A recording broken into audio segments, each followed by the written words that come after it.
मैं तो कह रहा हूँ, इनकार की बात नहीं है, ये आप लोग कह रहे हैं, आप लोग एक्साइट हो रहे हैं। मैंने कहा मैं तो एक्साइट नहीं हूँ इस तरफ या उस तरफ, पर बात यह है कि अगर ऐसी कोई बात होगी, मैं आप सबको सबसे पहले खबर करूंगा।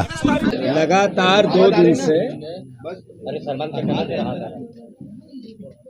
मीडिया पे और सोशल मीडिया पे जिस तरीके की हमारे पूर्व मुख्यमंत्री और आदरणीय कमलनाथ जी को लेकर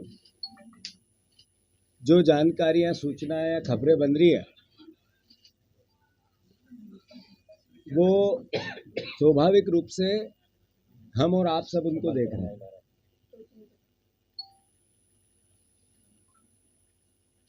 सत्तर के दशक में 2 भाइयों की जोड़ी बहुत फेमस हुई थी। उसमें एक इंदिरा जी के बेटे आदरणीय संजय गांधी जी और कमलनाथ जी, तब से लेके आज तक कांग्रेस पार्टी की विचारधारा और सोनिया गांधी जी, राहुल गांधी जी, इंदिरा गांधी जी, राजीव गांधी जी,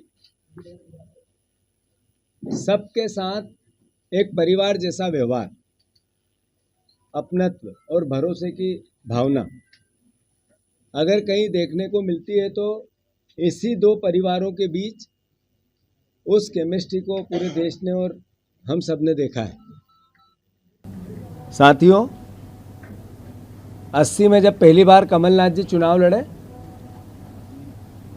तो इंदिरा जी ने आम सभा में ये भावना व्यक्त की कि ये मेरा तीसरा बेटा है। कमलनाथ जी के लिए तीसरे बेटे की एक संज्ञा दी।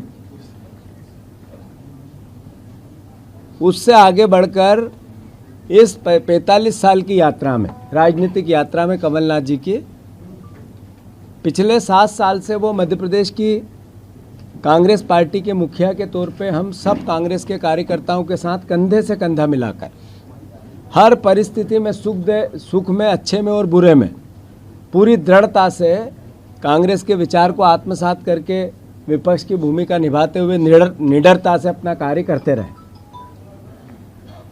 साथियों, मुझे ज्ञात है वो पल, वो समय जब सिंधिया जी ने कांग्रेस पार्टी की सरकार गिराई थी। तब भी कांग्रेस का एक एक कार्यकर्ता कमलनाथ जी के विचार और उनके नेतृत्व के नीचे खड़ा था।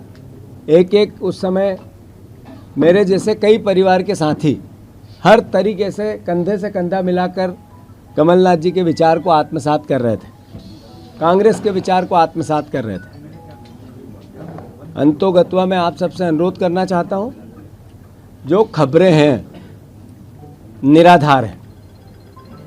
कोई किसी प्रकार की वो भावना, कभी सपने में आप सोच सकते हो कि इंदिरा जी का तीसरा बेटा कांग्रेस छोड़ सकता है? कभी सपने में भी ये विचार आ सकता है कि अभी 2 महीने पहले जिनके नेतृत्व में हमने चुनाव लड़ाए कि कांग्रेस का कार्यकर्ता अपनी जान लड़ाकर उनको मुख्यमंत्री बनाने के लिए अपना सब कुछ निछावर करता रहा, क्या उनको छोड़ने की बात कमलनाथ जी कर सकते हैं? कभी सपने में भी आप सोच सकते हैं कि जब सिंधिया जी जा रहे थे, सरकार गिरा रहे थे, तब हमारे जैसे लोग पुलिस के और उनके गुंडों के डंडे खा रहे थे कमलनाथ जी को मुख्यमंत्री बनाने के लिए जगह जगह, वो हमें छोड़ के जा सकते हैं? कांग्रेस पार्टी को छोड़ के जा सकते हैं? मैं फिर से, जैसा कि अफवाहें हैं, राज्यसभा का चुनाव में अशोक सिंह जी का नाम कांग्रेस पार्टी में आदरणीय कमलनाथ जी ने प्रस्तावित किया था और उसी के आधार पर हम सब विधायकों ने भी किया था, हमारे पूरे नेतृत्व ने एक साथ मिलकर किया था और सर्वसम्मति से अशोक सिंह जी को राज्यसभा भेजा गया। और यही कारण है कि वो एकमात्र कांग्रेस के उम्मीदवार आप सबके बीच में हैं। तो मैं फिर से, ये खबरें निराधार हैं।